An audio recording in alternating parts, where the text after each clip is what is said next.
দুপুরবেলা ছাদে গিয়ে দেখি প্রচণ্ড পরিমাণে বৃষ্টি হচ্ছে, যাকে বলে মুষলধারাই বৃষ্টি। তো সত্যিই মুষলধারাই বৃষ্টি হচ্ছে, আর তোমরা সেই বৃষ্টির আওয়াজও নিশ্চয়ই শুনতে পাচ্ছ। তো একটু কাজ ছিল যে দুটো চারা গাছ আমি রেখেছিলাম, সে দুটো একটু বসাবো, তো সেই হিসেবে আমি ছাদে গিয়েছিলাম। তারপরে দেখলাম কি কাণ্ড, কি বৃষ্টি! এত বৃষ্টির মধ্যে চারা গাছটা বসাই কী করে? তো দেখা যাক, বৃষ্টি যদি একটু কমে তাহলে কিন্তু আমি চারা গাছ দুটো বসাতে পারবো। আর দেখা যাক আকাশ বাবা জীবন কী করে, আমার কথা শোনে কি না। আমি অনেকক্ষণ থেকেই প্রে করছিলাম বৃষ্টিটা একটু থেমে গেলে তাহলে কিন্তু আমি চারা গাছ দুটো বসিয়ে দিতে পারবো, যেহেতু বর্ষার সময় নতুন চারা গাছ বসালেই কিন্তু চটপট সেটা শিকড় মাটির সাথে ধরে নিতে পারে। তো সেই আশায় বসে আছি, আর বৃষ্টি থামছেই না। আর কি করা যাবে, তাই অপেক্ষা না করে ছাদে না ভিজে চলে গেলাম নিচে। তো নিচে গিয়ে জানালার ধারে বসে একটু বাইরের প্রকৃতি দেখছিলাম। আর দেখছিলাম, দেখো আমাদের পিছনে পুকুর ঘাটটা ঠিক কতটা জল হয়ে গিয়েছে, আর ঘাটটা দেখাও যাচ্ছে। আর জাস্ট একটা কি দুটো ধাপ গেলেই কিন্তু জলে একদম ভর্তি হয়ে যাবে। আর গাছপালাগুলোও দেখো বৃষ্টির জলে কিভাবে স্নান করছে, আমার কিন্তু খুব ভালো লাগছে। কিন্তু আমার একটু আফসোসও হচ্ছিল যে ওরা ভিজে, আমি একটু ভিজতে পারছি না, কারণ আমার স্নান করা হয়ে গেছে। আর কি করা যাবে, আফসোস করে তো কোনো লাভ নেই। তারপরে বৃষ্টি দেখতে দেখতে দেখলাম যে বৃষ্টিটা একটু থেমেছে, তাহলে আমি চারা গাছ দুটো তুলে আনতে চলে যাই। তাই চলে গেলাম নিচে উঠানে। আর আমাদের উঠানে দুটো চারা গাছ হয়েছিল, দোপাটি ফুলের চারা। অনেক দিন ধরেই ভাবছিলাম চারা গাছ দুটো তুলবো, কিন্তু সে সময় আর হচ্ছিল না, আর তাই তোলা হয়নি। তো আজকে তাই চারা গাছ দুটো তুলে নিয়ে চলে এলাম। চারা গাছ দুটো তুলে আনতে আনতে দেখলাম আমাদের রান্নাঘরের সামনে আমি অপরাজিতা গাছের দানা ছড়িয়েছিলাম একটা বালতির মধ্যে, সেটা থেকেও দেখলাম কি সুন্দর ছোট চারা গাছ বেরিয়েছে। তাই ভাবলাম এ দুটোকেও আর এখানে না রেখে সোজা নিয়ে যাই ছাদের মধ্যে। তাই এগুলোকেও এবার নিয়ে চলে যাব ছাদের মধ্যে। চারা গাছগুলো নিয়ে চলে এলাম ছাদের মধ্যে। তো দেখো বৃষ্টিটা কিন্তু আগের থেকে অনেকটাই একটু থেমেছে, তাই ভাবলাম দেরি না করে চটপট চারা গাছগুলো একটু বসিয়ে ফেলা যাক। তো প্রথমে ভাবছিলাম যে চারা গাছের জন্য কোন জায়গা বেছে নেব, এরকম কোনো ফাঁকা জায়গা ছিল না। তারপরে বাবা দেখো কি অবস্থা হয়েছে, কতটা পরিমাণে জল হয়েছে যে আমার ছোট্ট ছোট্ট লেবু চারাগুলো কিন্তু একদম জলে ভাসছিল। তাই সমস্ত জলটা একটু ঝেড়ে নিয়ে রেখে দিলাম। আর ভাবছিলাম যে এগুলো সত্যি বসানো হচ্ছে না, সময়ের বড় অভাব হয়ে দাঁড়াচ্ছে, আমার চারা গাছগুলো একদমই বসানো হচ্ছে না, জায়গাও নিয়ে আসা হচ্ছিল না।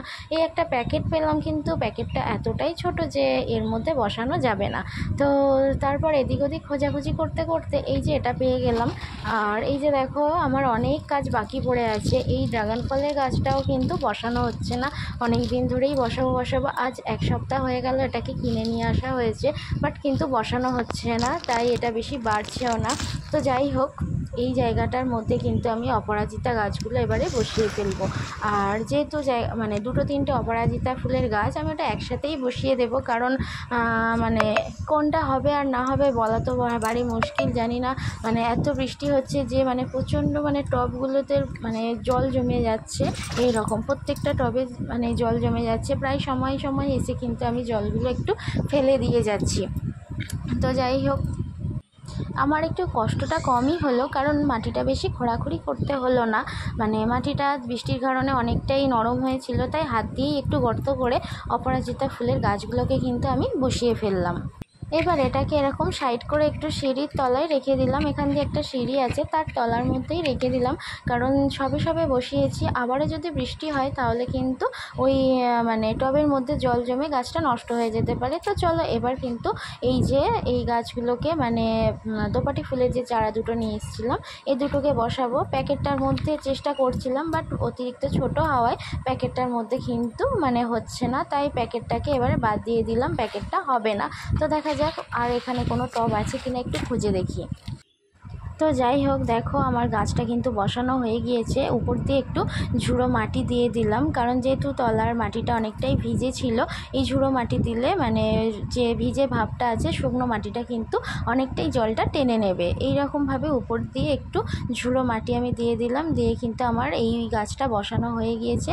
এটাকেও কিন্তু আমি ওই একইভাবে সিঁড়ির তলায় রেখে দেবো, কারণ যেহেতু গাছটা সবে সবে বসিয়েছি, জল পেলে কিন্তু মারা যেতে পারে। আর যেহেতু এখন প্রচণ্ড বৃষ্টি হচ্ছে, হচ্ছে, কখনো ঝিমঝিম করে আবার মুষলধারায়ও বৃষ্টি হচ্ছে। তার কারণে কিন্তু মানে এই যে টবের মধ্যে জল জমে যাচ্ছে, সেটা তো তোমাদেরকে দেখালাম আমার ছোট্ট ছোট্ট লেবু চারা দুটোর কী অবস্থা হয়েছিল।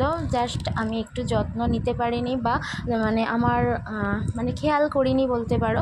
তার কারণে কিন্তু আমার গাছ দুটো, আমি যদি উপরে এখনই না আসতাম কিন্তু এই জলটা বসে মারা যেতে পারতো। আমি জলটা ফেলে দিয়েছি, তো দেখা যাক কী হয় চারা দুটো। আরও একটা গাছ আছে, এটাকেও আমি এইভাবে টবে কিন্তু বসিয়ে নেব। আর একটা টব পেয়ে গিয়েছি, দেখো এর মধ্যেও কিন্তু আর একটা দোপাটি চারাকে আমি বসিয়ে দিলাম। আর মাটিগুলো দেখো অতিরিক্ত জল পেয়ে একদম কাদা হয়ে গিয়েছে। এইভাবেই একটু তবুও মানে যতটা পারা যায় একটু ভেঙে ভেঙে দিয়ে কিন্তু মানে গাছ দুটোকে আমি বসিয়ে দিলাম। আর গাছ দুটো এইভাবেই কিন্তু আমি এখন 2-1 দিন এই সিঁড়ির তলার মধ্যেই রাখবো। গাছটা একটু ধরে গেলে তারপরেই কিন্তু আমি একটু বার করব। আর যদি কাল সকালের দিকে একটু রোদ দেখা যায় তাহলে সামান্য একটু বের করে দিলে তাহলে আলো বাতাস রোদ সবই পাবে, তাহলে কিন্তু চারা গাছ দুটো তাড়াতাড়ি কিন্তু মাটির সাথে সেট হয়ে যাবে। তো চলো, আমার কিন্তু আজকের চারা গাছগুলো একদম বসানো কমপ্লিট হয়ে গেল। তো আর এখন সেরকম কোনো কাজ নেই, এবার একটু নিচে যাব। আর এই গাছের জন্য যে সার বানিয়েছিলাম, মানে সার কিনে এনেছিলাম, সেটাকেই একটু দেখব সেই সারগুলো কেমন আছে। নিচে গিয়ে দেখি সারগুলোকে বের করে কি অবস্থা হয়েছে। দেখো ইঁদুরে সারগুলোকে সব ছড়িয়ে ছিটিয়ে কি করেছে আর এক জায়গায় করে দিয়েছে। আবারও আমার কিন্তু কাজটা বেড়ে গেল। এবার এগুলোকে আমার আলাদা করতে হবে এখন, তবেই কিন্তু আমি গাছের গোড়ায় দিতে পারবো। তো চলো, আজকে কিন্তু আর গাছের গোড়ায় দেওয়া হলো না, ভাবলাম আজকে গাছের গোড়ায় দিয়ে তোমাদের সাথে একটু শেয়ার করে নেব। তো সেটা তো আজকে হলো না, আগে এই সারগুলোকে একটু বেছে নিই। তো দেখো এই যে কালো কালো যে দানা মতো আছে, এগুলোকেই কিন্তু আমাকে বাছতে হবে। আর এগুলোর নাম কি সব কিন্তু আমি তোমাদেরকে নেক্সট ভিডিওতে বলবো।